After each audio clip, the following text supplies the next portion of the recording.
তুমি কি কখনো এমন কাউকে দেখেছ যে বাইরে থেকে খুব শান্ত ভদ্র নিঃস্বার্থ কিন্তু ভেতরে ভেতরে এমন কিছু লুকিয়ে রাখে যা জানলে তুমি অবাক হয়ে যাবে? অনেক সময় পরকীয়া কোনো হঠাৎ সিদ্ধান্ত নয়, এটা ধীরে ধীরে তৈরি হয়।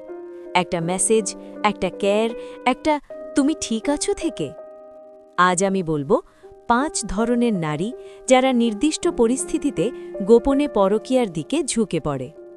ভিডিওটা শেষ পর্যন্ত দেখো, কারণ শেষের সত্যিটা তোমার চিন্তাধারা বদলে দেবে। প্রথমেই একটা বিষয় পরিষ্কার করে নেওয়া দরকার, এই ভিডিওটা সব নারীদের নিয়ে নয়।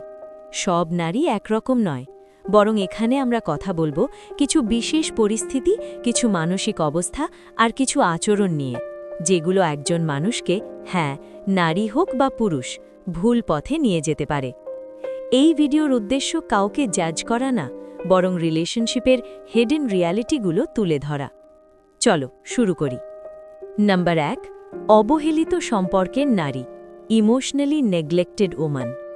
ভাবো, একজন নারী প্রতিদিন তার সঙ্গীর জন্য সবকিছু করছে, কিন্তু বিনিময় পাচ্ছে না কোনো অ্যাপ্রিসিয়েশন, না কোনো ভালোবাসা, না কোনো সময়।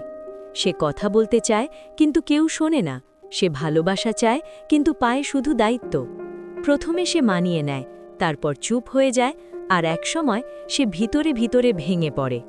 ঠিক তখনই যদি কেউ আসে যে তাকে সময় দেয়, তার কথা শোনে, তাকে স্পেশাল ফিল করায়, তাহলে সে ধীরে ধীরে সেই মানুষটার দিকে ঝুঁকে পড়ে। এটা শুরু হয় হার্মলেস চ্যাট দিয়ে, কিন্তু শেষ হয় গোপন সম্পর্কে। সাইকোলজি, মানুষ যেখানে ভ্যালু পায় সেখানেই ইমোশনালি অ্যাটাচ হয়ে যায়। নাম্বার 2, অতিরিক্ত অ্যাটেনশন সিকার নারী। কিছু মানুষ আছে যারা অ্যাটেনশন ছাড়া বাঁচতেই পারে না। তারা চায় সবাই তাকে নোটিস করুক, তার সৌন্দর্য, তার কথা, তার উপস্থিতি। একজন মানুষ তাকে যতই ভালোবাসুক, তার কাছে সেটা এনাফ মনে হয় না। তাই সে একাধিক মানুষের সাথে কথা বলে, ফ্লার্ট করে, নিজেকে গুরুত্বপূর্ণ মনে করার জন্য। প্রথমে এটা হার্মলেস মনে হয়, জাস্ট চ্যাটিং, কিন্তু ধীরে ধীরে সেটা ইমোশনাল বন্ডিং হয়ে যায়। ডিপ ট্রুথ, অ্যাটেনশন এক ধরনের অ্যাডিকশন। একবার অভ্যেস হয়ে গেলে এটা ছাড়া থাকা কঠিন। নাম্বার 3, ইমোশনালি উইক বা ভালনারেবল নারী। এই ধরনের নারী খুব সেন্সিটিভ হয়, তারা খুব দ্রুত অ্যাটাচ হয়ে যায়। যদি কেউ তার কষ্টের সময় পাশে থাকে, তার কথা মন দিয়ে শোনে, তাকে বোঝে, তাহলে সে খুব সহজেই সেই মানুষটার প্রতি দুর্বল হয়ে পড়ে। সমস্যা হচ্ছে সে বুঝতেই পারে না কখন ফ্রেন্ডশিপ থেকে ইমোশনাল অ্যাফেয়ার শুরু হয়ে গেছে। রিয়ালিটি, ইমোশনাল কানেকশন অনেক সময় ফিজিক্যাল অ্যাট্রাকশন থেকেও ডেঞ্জারাস। নাম্বার 4, একঘেয়ে সম্পর্কের মধ্যে থাকা নারী, বোর্ড রিলেশনশিপ। যখন একটা সম্পর্ক অনেক দিন ধরে একই রুটিনে চলে, না কোনো এক্সাইটমেন্ট, না কোনো সারপ্রাইজ, না কোনো নতুনত্ব, তখন রিলেশনশিপটা ধীরে ধীরে বোরিং হয়ে যায়। মানুষ তখন সাবকনশিয়াসলি নতুন কিছু খোঁজে, নতুন এক্সাইটমেন্ট, নতুন অনুভূতি। এবং যদি সেই সময়ে কেউ তার জীবনের নতুন এনার্জি নিয়ে আসে, তাহলে সে আকৃষ্ট হয়ে পড়তে পারে।